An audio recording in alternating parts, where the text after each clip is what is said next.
you know, they lacked the range, they lacked the dive ability, and it just kind of stopped happening for them. So we go into the draft now for Game 3, and now that they're back on the same sides as Game 1, I want to see how much of this gets adapted. Looks like Quas is going to pull 2 bans already, Alawi and Jax off the table. Yeah, so Quas had been a little bit too effective on the Jax, especially if NRG is going to continue to give Irelia over to TL.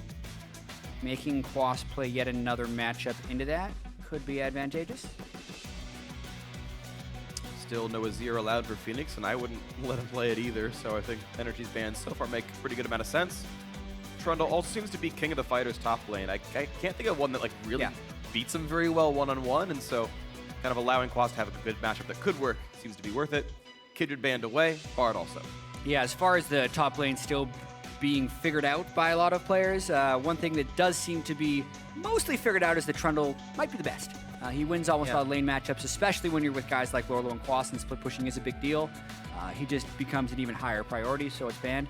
Interesting, though, that Vladimir is able to go over once again to Team Liquid, and they banned Bard instead. Right, so theoretically, Trundle was contestable. I think the Bard ban makes sense, I think the Azir ban makes sense, but yes, Vladimir goes through here, so a nice champion for them. Jungler's also not really pinched. Of course, Rek'Sai and Nidalee both up, as are plenty of other great champions. Yeah, there's the one Kindred ban, but otherwise, we'll see what happens. There is maybe no easy matchup for Irelia anymore. I know we've seen some people play Swain into it when the other options were gone, so Haunter, I believe, was effective on that last night. Yeah, I think Shen is the go-to.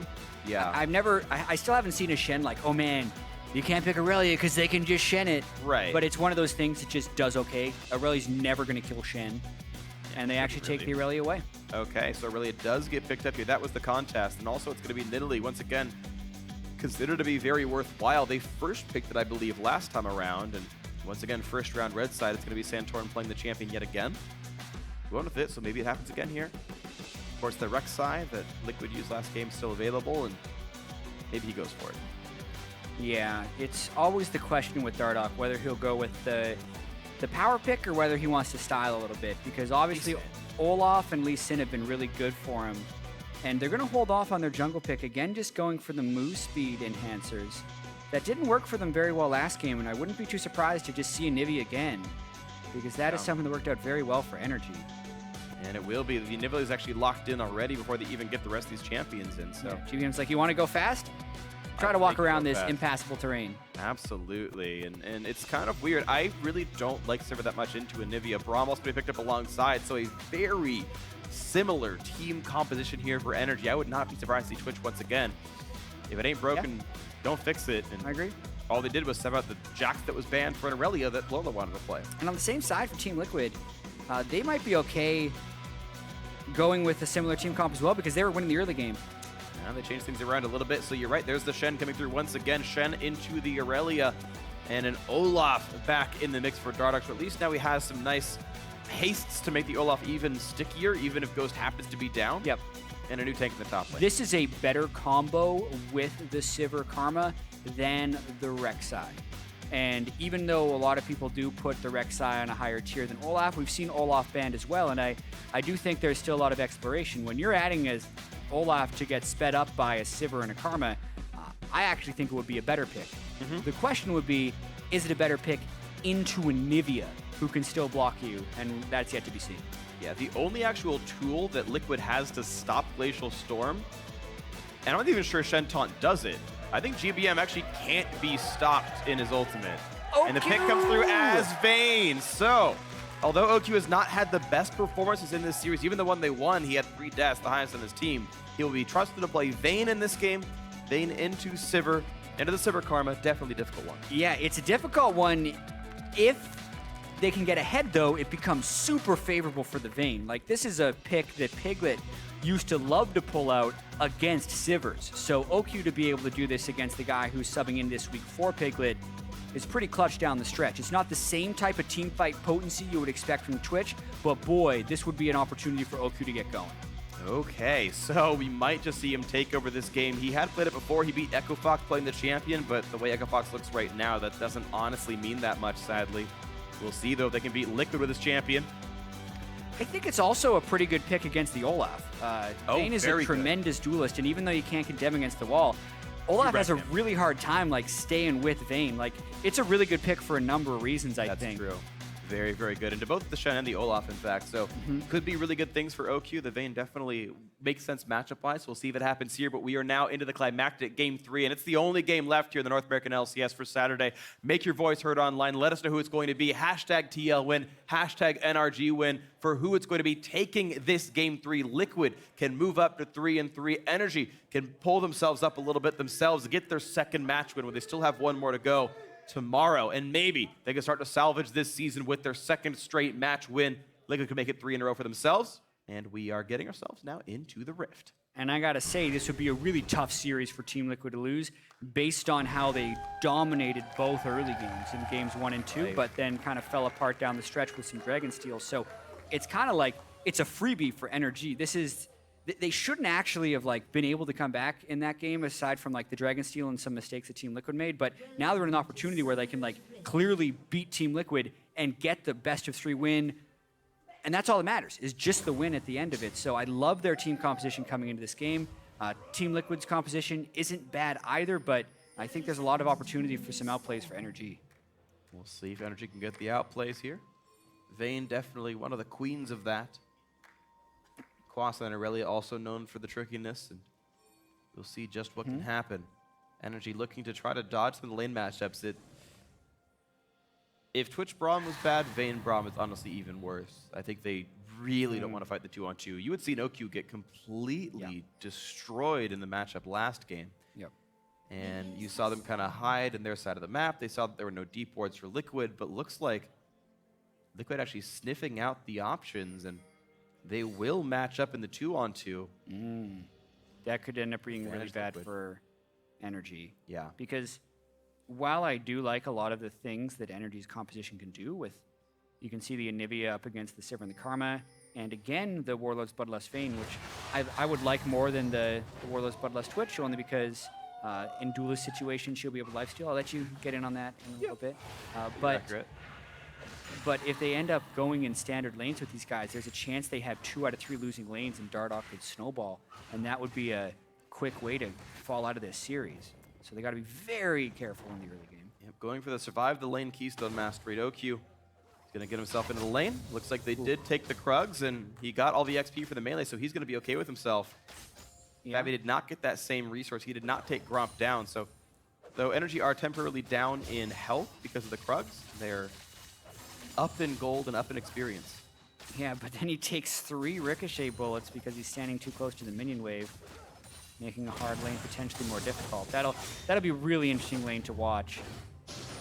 Ooh, good taunt lands from Lourlo doing some damage, and Quas is currently a little bit down to the matchup. A lot of poke goes down in a Kiwikid, both landing at least half their Qs. Puts up the shield, takes a couple auto attacks, and Kiwikid will have to sustain back up. OQ getting ricocheted on, but honestly, having a Doran's Blade, having the 2% for Masteries, and having a Warlord's Bloodlust, Ricochet by itself doesn't really mess with you that hard, so we'll until it's doing 800 damage in the late game with 70% crit Sivir. Right, then you can't lifesteal that because you just die in 3 auto attacks. But I agree though. Ooh, good stun. He denied the cannon minion. Oh, that matters. That's like 47 gold or Got something. a big wave too with no dive being threatened. Fabbyyy takes turret shot, so does Matt. I love the evolution of the series too, because in both Game 1 and Game 2, Santorin has gone for an early gank in the duo lane. This game he tried to switch it up, but it has already been warded by FeniX. So good job by FeniX to get the trinket ward down, even though he may have been lulled into a sense of security with Santorin going top lane so frequently. He's pinging on to Karma though. Santorin kind of wants to go, but he's got to be fearful of a counter gank. Yeah, Santorin, he's going to be okay and going back into his own jungle. There's the ward coming down to spot his movements, and Santorin was spotted by that trinket once again. And in fact, he should have seen the debris as it died, so we should know he was spotted. But now, of course, he's in fog. Goes into FeniX, a little bit of a wall right there, but a bit of damage on the Santorin, who will have to jump over. Doesn't lose too much of his health bar. Nice stun, nice poke on Dardoch down to half. But that only increases his through speed. Very non-committal gank. Dardoch is drawn to the mid lane as well, hoping that Santorin would commit. So it hurts his clear speed a little bit, but you can argue it also slows down Dardoch. Really a low-cost, low-impact gank. Yeah, ultimately. Well, all of NRG is low impact now that he's not on the roster anymore. Okay. That was better than the time you tried to make seconds sound like thousands of years. Thanks. You know what's sad, though, is Cloud9 has never been high impact. They haven't been on the same roster together. Okay. No one has been... You stop. I'm sorry. I'll move on. I apologize. FeniX in the mid lane right now, just holding equal. Not too terribly much going on. OQ has been holding up in farm, though. And actually, Kiwikid has only used 1 potion, so even on the sustain war, NRG are fine. So the 2-on-2 going better than, honestly, I anticipated here. Quas once again dodging around with Lourlo. I think getting the Krugs at the very start when Team Liquid did the route to deny a jungle start, but then didn't deny anything, is actually pretty huge. You hear salty duo laners talking all the time about how they lost lane because the enemy team got a camp. Well, in this case, it's what's stopping NRG from losing the lane, at least by a large margin. Yeah, they're certainly on one edge of the bell curve in terms of what the farm difference is supposed to be in this side. I do want to point out, though, that Lourlo's Shen pick has worked out so far. He's up 6 on Quas, and he's been kind of routinely ahead. You're seeing that actually be quite successful for him. But I don't know if we've really seen Shen win many games in North America, so yeah, we'll see if Liquid can make this one work. Seeing it picked a lot. I think it's just unlucky so far that the Shen hasn't been able to win, because I think in lane it's doing quite well, and I think what Shen can bring to a team is all still very strong. I'm not entirely sure the best way you should be playing Shen in team fights, whether he should be just a full peeler or whether he should help dive buddy. Old Shen was very much someone who should be dive buddying, so it's like Olaf Shen, let's roll in there and just kill somebody. Yeah. But here it's a little bit more difficult to get the pass-through on your Q for the more powerful auto attacks. It goes up to like 7% max health per swing and gives you attack speed if you get the pass-through. Right. And that's easier to do when you're peeling than if you're diving. So maybe his best use is as a peeler. I think we're definitely have not seen the last of Shen, and we'll get plenty of times to analyze this throughout the season. It'll definitely be fun to watch him. I think his best use in this game is putting the dodge zone down, preventing OQ's damage during his ultimate, and just saying, guys, group up like a Kindred ulti. Be immune to Vayne, which is perfect for everybody, and you can kind of get damage out while that's happening. As long as you don't take too much damage from the Anivia, you're going to be okay. NRG pretty auto-attack focused. 2 of their major roles are auto-attackers. Yeah. We'll see what happens. Lourlo manicures the freeze pretty nicely. It will be Quas forced to recall and make the slow walk back with 40 minion kills, Sheen, and Boots picked up. Lourlo had already made his first recall, got his Bomby Cinder to walk back down, and so can feel really good about the fact that he's just going to grow a minion lead and a level lead here, and look at where Dardoch is. Knowing how far up Quas has to play, and Santorin is nowhere to be seen. Ooh. Nice. I like where that Trinket Ward went, because it's far enough away that Dardoch can't axe him from Fog, but good enough that you can still see Dardoch gank him. Yeah, and he didn't need to actually get in the tri-rush, because that's the one place Dardoch was hoping to get a kill. With the Ghost versus Flash, like you pop the Ghost immediately, even if it flashes, like if you land the X, you might even kill him, but at the very least you trade summoners and have your summoner back up sooner. So in a lot of different ways, that was a very crucial little Trinket Ward that Quas just placed. Quas is actually one of the best Trinket Ward uses I've ever seen. Because I know there's some very, very hard ones. Like just below where Dardoch is now, there's like a very thick wall to the lane and the river brush. And you can actually toss it over the wall, not from like the north side here, but the east side on the far right near the turret. And there's like specific pixels you place it where you actually land the ward. Oh dear. Meanwhile, Dardoch in a really bad spot right now, just kind of jumping into the enemy team. He's got to fight GBM. Gets the blue buff, now running around as FeniX is joining the squad. But it's a bit of a weird fight as Quas running away low on health. Looking for a bit more damage as Lourlo, but he gets stunned up and won't get much more. And hey, Dardoch gets a blue buff steal and gets away with his life. Wow, that's exactly the type of play you dream of being able to make when you play Olaf. Like 0-0-0, everyone collapses on you. You just press all your buttons, run through a team, steal a buff, and get away. They very nearly won the fight on top of that as well, but Shen obviously helped him, the ultimate obviously helped him, and they get away with 3v3 on a blue buff. And the Wolf Camp even as well, so sad face for Santorin. And that's going to be one thing going over to Liquid side, but now the TP flank. Lourlo could maybe mirror, but here comes the Anivia and the Irelia. Double Good luck, TP. Matt. Fabbyyy flashed away from the stun, but he's still going to get locked up. There's first blood going through to Quas. Nicely played by NRG. Yeah, and this time it is Quas that is making the teleport play, whereas Lourlo had been the one playing with his team so much more in the previous matchups, knowing the Shen ultimate is down and then really surprising them with the double TP is huge. I wonder if GBM is going to be able to recover this lane a little bit. His blue buff getting denied as well as being up against the Vladimir with the Spectre's Cowl already puts him at a disadvantage. But watching this, the timing of the double TP was close to perfect. They both arrive, and while Matt does flash away from the stun from Anivia, doesn't clear enough distance to stop Quas from getting on top of him, and he'd already been tagged by the Braum Q. And now with no support in the lane, Fabbyyy gets bullied out a little bit. Yeah, and even though he was up 10 minions right now, and you can see the item disparity in Fabbyy's favor right now. Again, it's BF Sword to Serrated Dirk.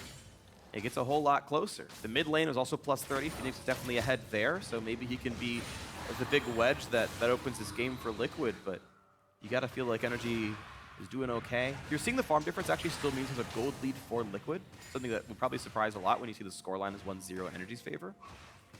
But this is definitely still a very, very close game. Yeah, absolutely agree, and we definitely do feel like OQ and GBM would play this pretty well in the late game, and even though Team Liquid has some pretty darn good scaling this time with the Vladimir and the Sivir, I still feel like it's Team Liquid that's going to be the ones trying to push the tempo, and it's still going to be NRG trying to be the slightly more reactive team.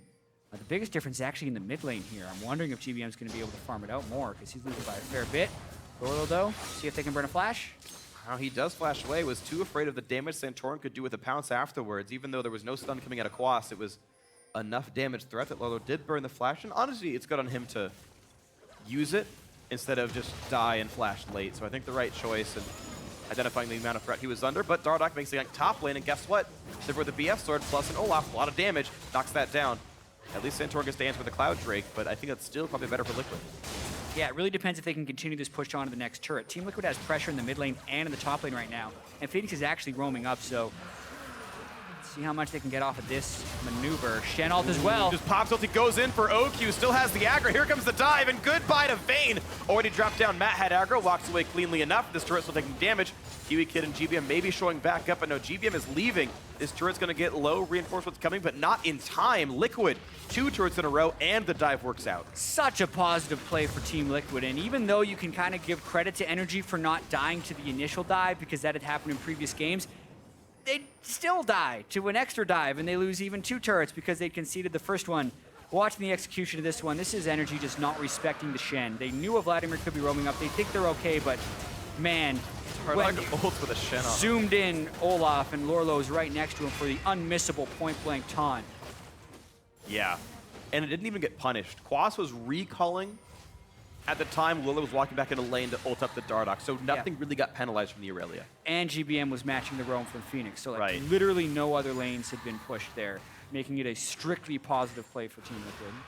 And it's good to see them actually find those aggressive tools. The Olaf Shen seems to be the actual engage they needed to actually work alongside what they were doing with the Sivir and Karma. They kept the same bottom lane, but they found new top laners and junglers to play alongside the lineup, and looks like that's working beautifully. And honestly, I kind of like the sort of newfound Lourlo Dardoch synergy. Those two seem to get a lot done together. Yeah, and even in last split when they were mainly bot lane focused team, there were a lot of ganks top lane. From Dardoch to Lourlo, and they often got him ahead early in the games, and those were some of their best matchups. Here, though, it's more Lourlo. I want to say like Lourlo ganking for Dardoch, as dumb as that sounds, because pretty much Dardoch is putting himself in silly places, and then Lourlo also comes. Yeah. Because he's there with the ultimate. It's true. It's been a little bit of that, honestly. And, you know, I know those two are very, very close friends, and I know Lourlo tended to get a lot of flack for his gameplay, but looked a bit better here in this split, especially when they give him a playmaker like this. And so far, it's okay. Once again, another dive coming through. Dardoch wants in, and Kiwikid's in a bad spot. Will flash away from the roof, but OQ gets slowed down. Santorin on the wings, looking for a bit more to do. Dardoch is going to end up soon. He was exhausted. Now a wall just splits him up, and Dardoch is stuck. Stunned up against the wall. Matt dangerously low, but they still pick off OQ. No one else dying yet from Liquid. Oh, but Quas gets one of the backside, and he might get a whole lot more. He's looking for a lot, and Quas will make the third kill maybe just happen. Meanwhile, the bot side, Kiwikid running around trying to stay alive, and wow! Dardoch won't quite die, but there comes FeniX finally. Gets over the transfusion. 2 deaths for Liquid, 4 deaths actually for NRG. A big victory for the blue side. Quas lands his stun, but he can't kill off FeniX. A shutdown goes through to Fabbyyy, and that is an ace for 2. And the kills have all gone to the carries for Team Liquid. FeniX getting 3 kills at this point, and Fabbyyy having 2 is absolutely massive, and it looked like NRG was gonna be able to turn that around when they double TP the dive, but the fact that they invest the double TP to stop that and still lose the fight, and now Shen ultimate is back off cooldown, means this is set for a Team Liquid snowball. 6,000 gold up already, and they've got more global tools to use. Good luck to NRG. Let's watch that fight again. Absolutely. So OQ is pretty low at the start of it, and they're using the speed to try and get in here, and Dardoch decides to turn around because he knows there's a double TP and the exhaust actually doesn't burn much time. This is where the fight gets really crazy because GBM doesn't get a very good ultimate off, and I actually really loved the block zone that was put down by Lourlo right there, and it looked like Quas was going to be able to clean off this fight, but he spends so much time chasing Dardoch when GBM and Kiwikid needed him down here. Like, imagine if Quas was hitting Fabbyyy here, then maybe the egg gets to come back up, but because he couldn't finish the kill onto Dardoch, he basically abandons his teammates for the fight, and then is at the mercy of Fabbyyy and FeniX after they had finished off the rest of his team. And now the Proto Build is finished, and the Spirit Visage, before GBM even finishes his Roa. Oh man, this is definitely rough stuff. FeniX was already up in farm and lane, but now he's up 50, as well as that 3 kills and 2 assists. So everyone kind of down the line doing wonderfully here on the Liquid lineup. And NRG, though they had that nice comeback in game 2, they sort of held on and withstood the punches. This seems much less likely here. This turret's taking plenty of damage. Fabbyyy, though, pulls aggro, has to walk away, but bot lane tier 2, pretty close to dead. FeniX roams over to help make this one happen, and well, Liquid with Fabbyyy maybe wins 2 matches in week 3. Yeah, it's got to be a great week for Team Liquid, and what had been a problem for some of the past Team Liquid teams is they'd just be very inconsistent. They'd actually kind of beat the good teams, and then they'd lose to the teams they were supposed to beat. Maybe they're getting a little bit more consistent here because they had some, what they said to be easier matchups coming in this week. Yeah. And they may be able to bounce back to a 500 record, which would mean just as many wins as losses in 3-3. And like, this is the biggest early game lead they've had. And they also have FeniX and Fabbyyy on the right champions for it. Right, yeah, they can keep snowballing, keep making the dives happen and really knock these people around. To talk about sort of Liquid's run through the season so far, their losses, Envy, TSM, CLG, like those are all in a way, respectable losses. Yeah, okay, still just form hasn't been that great, but Envy and TSM are almost number 1 and 2. Envy, okay, maybe around 4, something like that, because they had lost to Immortals, but still obviously a solid lineup. And TSM clearly number 1. Their wins are against Echo Fox, FeniX 1, and now maybe a 1-3, almost 1-4 NRG. It's not the most heartening, but at least they're looking pretty solid in their plays. Yeah, and the biggest thing that has stepped up this week has really been FeniX. I know he won Player of the Game in both matchups yesterday. Yeah, and against FeniX 1. He has played very solid in this game as well, especially against GBM, who, you know, is the building block in which NRG has tried to construct their new team. But like, especially in this game, even after playing this matchup a few times, like FeniX just seems to have gotten much better game over game. The first time he played the matchup, or the first time he played Vladimir, he was able to roam very well with it. This time in the Anivia versus Vladimir matchup, and a lot of times the Anivia gets picked into the Vladimir so it can kind of survive it. GBM's not surviving that well. Like a 50 CS discrepancy is way more than you want to pick yourself into. And now they're also controlling the objectives. No steal to be had this time. Let's see if they can keep the pressure up. I think it's really likely, though, Liquid have not been passive at all in this game. The dives have actually, I guess, all worked out, to be completely honest here. So you just kind of expect more good things to come, and it's up to NRG to kind of withstand this and make something happen. 6,000 gold down as the red team hoping to turn this game 3 around. But look at that. They get to top lane outer turret and are like, oh no, our inhibitor's under attack. Everyone back up. They're not willing to trade an outer turret for an inner turret, so they're backing away. But I don't know if they're going to make it in time. FeniX is there with teleport if he wants to match. And Quas actually hasn't recalled. There he goes. Okay. Actually burns summon or teleport. Again, the only hard CC Liquid has is specifically Lourlo's taunt. And I believe that doesn't stop Glacial Storm. So there's no way to other than him to stop teleports, no way to stop Glacial Storm. So, you know, eventually these things get rough, and now Dardoch actually stuck inside the wall, has nowhere to go, stunned up, takes some damage. Turning it around! And then just turns it around anyway. He doesn't die in the worst possible situation here to have. And look at the damage they got back on NRG, who aren't even going to be able to turn this round very successfully. You have FeniX coming out with the Hemo Plague, there's plenty of damage there. Pools in under GBM, and look at the damage up, but Fabbyyy staying alive just barely, does get whittled down. Egg is popped, GBM is low, FeniX does not quite yet get stunned. Quas picks up Dardoch, they can pick up FeniX as well. And yes, NRG found some glimmer of a comeback, 2 kills picked up. Yeah, and that's 4 kills on a Quas right now. They obviously would like a little bit more of the kills on to be GBM or OQ, but that's just not how the cookie crumbles sometimes. Definitely nice wall by GBM, showing the value of the Anivia pick, and then maybe a little bit of over-eagerness by Team Liquid trying to get good out of a bad situation where they should have just cut their losses, because that's now 2 kills and a turret over to NRG. That's some nice things. So a little bit of breathing room here. No Drakes to take, but at least they got some gold back, and it's now down to a 4,000 deficit.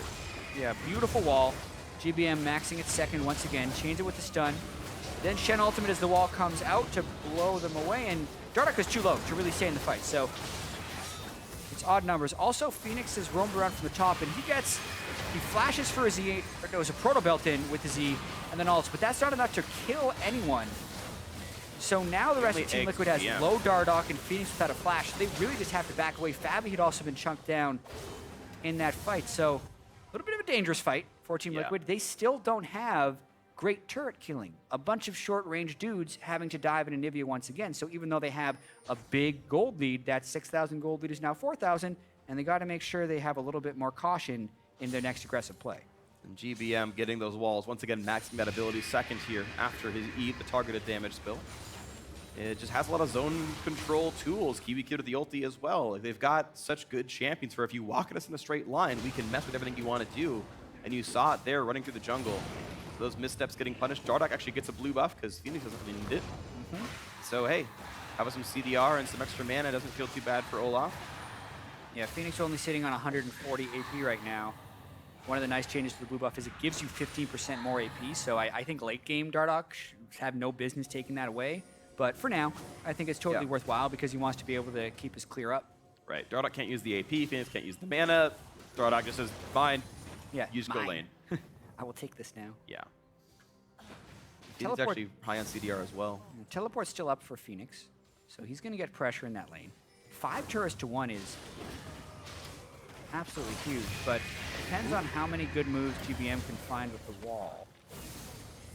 Still really need more time for OP to get going. I do think like if this could be a 5,000 gold difference at 85,000 to 80,000, NRG would win the game. But at the moment, the power difference is just too large. NRG really just has to continue to try and stall. Okay, well, we'll see if they can keep doing that. Anivia should be good at this, but Vayne is not quite Twitch tier in terms of those kinds of tools. Oki with a quick turnover to get himself a Hex Drinker, which is only for Vladimir, which I find a little bit surprising, but now the time coming in. Liquid wants to knock down Kiwikid, who pops the ulti. Doesn't get much done. Actually, he got spell shit, and OQ's just gone already. A great taunt coming across. He couldn't even flash to get away in time, and that's going to be 1 kill picked up. The turret under siege a little bit, but the minions are gone. Yeah, when they can lock down OQ, that's when those initiations work best, and that is really scary. Dardoch being sped up by Sivir Karma and then having a Shen to extend his range. Like, you can't really contest the Baron realistically with that. What's good for NRG, though, is that they only lost 1 for what looked to be an all-in initiation. Now, though, with Baron being up, how do you stop this? Well, maybe Santorin looking for the miracle steal. He's done it before. FeniX running away, gets over the wall, and now the ward is there, so they know what's going on. And Liquid go for the re-engage, but a nice crystallized buys some time. Quas will be able to get away from FeniX, and Baron will heal back up. So just the 1 for 0. The players losing pretty much all of their ultimates across the board. But at least some time was kind of bought by NRG, even if they lost OQ. Yeah, I think it's very critical that they don't give away the Baron right there. Even with the Mountain Drake, TL, it's a little early, 20 minutes in.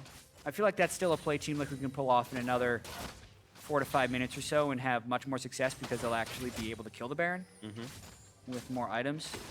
So in no way is NRG out of the woods yet, but they are stalling pretty well for the 3rd game in a row. They've at least got a map, so maybe they can find their way down the paths here. And maybe they'll see the sunlight yet. 5,000, though, still the gold deficit. Liquid getting rid of some of the wards. Kiwikid kind of doing the same thing as well. Puts a pink ward in his sights, and smack, smack, down it goes. He'll get 20% faster than he would before the patch. Only 4 hit points now on pink wards. I know, man. Graves is so happy that he doesn't have to reload another time to kill a pink. Jhin even more so, actually. Oh, yeah. Because at least Graves could have used quick draw and felt decent. Jhin was just really sad at all times. True. Oh, Santorin's gonna take a lot of damage. Don't miss the jump. Yeah. Oh, yeah. He might have had to flash if that happened, but he can heal himself back up. He can maybe recall. There's the home guard bonus, so he might be okay. But also, you still have the Rod of Ages being stacked up right there. The Seraph's Embrace not combined yet. Oh, this is happening though. Fabbyyy in a bad spot, but Quas not even worth one. Worse one, sorry. Flashes over the wall. Does get away. A trade of, well, his summoners for nothing, basically. Fabbyyy popped his ulti. Not as concerning. Decent escape, actually, for Quas. The flash is obviously going to hurt to have down, but they burned 2 ultimates, so in the short term, it's all right until the ultimates come back and flash is still on cooldown. They've got to get back to defend this, though. They've been so worried about the Baron pressure that they give up a bunch of damage to their turret. Good job by Dardoch and Fabbyyy getting plenty done there. Turret down to about half health, I believe, and yeah, sitting at 1,700 health roughly, so I think 3,300. Thank you, Observer, for clicking on it. Appreciate you. You loyal. And this is still a high percentage win for Team Liquid. Yes. Even though NRG is stalling out decently well and the gold is still about 5,000, like, they have the kills in the right place. They have Vladimir, who's really good in team fights, and they still have pretty good ways of initiating as long as they're using Baron as a bait. As far as actually diving the base is where they need to break it open. Like, they need to find a way to get an inhibitor down. Then I think they can get in the game. But they can use Baron to do that. And I think that's where this game will ultimately be clinched, or where NRG is going to come back, is whether or not Team Liquid can successfully kill NRG while NRG is trying to stop Team Liquid from doing Baron. Definitely agree. So that Cloud Drake was picked up by Liquid. Their second is in. They've actually now matched the Cloud Drakes of NRG. Next one up will be Ocean here, and those graphics will be updated very shortly for all of you at home. Otherwise, I will happily narrate what's going on here. Quick wave clear from FeniX, and that's going to be okay. And yeah, high percentage win for Liquid. They're continuing to play the Baron bait game and hoping that FeniX probably did not need to pop that. And that is a 2-minute cooldown missing. Yeah. He was just posing, showing everyone that he has Zonias. Yeah, and Liquid do still have their Mountain Drake, by the way, so that buff is still there. Yep. Unfortunately, yeah, we have the marker slightly backwards, sadly, but yep. pretend they're the other way around. Energy says, yep. Yeah, and vice versa. Okay, so Baron bait's definitely still a threat, but OQ is still farming up. He's got Phantom Dancer, so as long as he can survive, now he's an even better duelist against Olaf. Definitely a great item to pick up.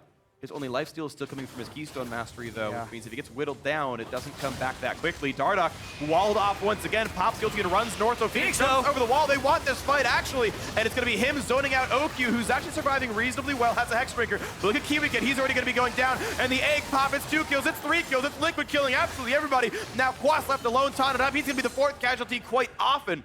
And now it's OQ only alive. Yeah, and a minion wave in a pretty good spot up on the top side, and 30-second death timers across the board. So that was just exactly the fight Team Liquid would have wanted. Even though NRG is actually the ones trying to get the pick, that's the fight Team Liquid would have wanted to get between the Baron pit and the NRG base in order to break open the base. So Liquid just go in there, hack, did a dive, and say, you're not under turrets, great, let's fight right now. 500 gold lead was all we needed to win this one, and looks like it's going to happen right there. OQ chunked out by a couple of Qs, and you're going to see his health bar going to O as well as the second turret going down. Kiwikid respawning. The teammates are coming soon, so maybe there's a small chance. Dardoch is low, and it's going to be the fight to try to save the Nexus. It's a very low health Dardoch. They're going onto it, but there's maybe enough damage as Fabbyyy keeps putting the auto attacks down. Spell shields up a bit of the damage, and 2 more autos will do it. That will be the game. That will be the series. Liquid improved to 3-3.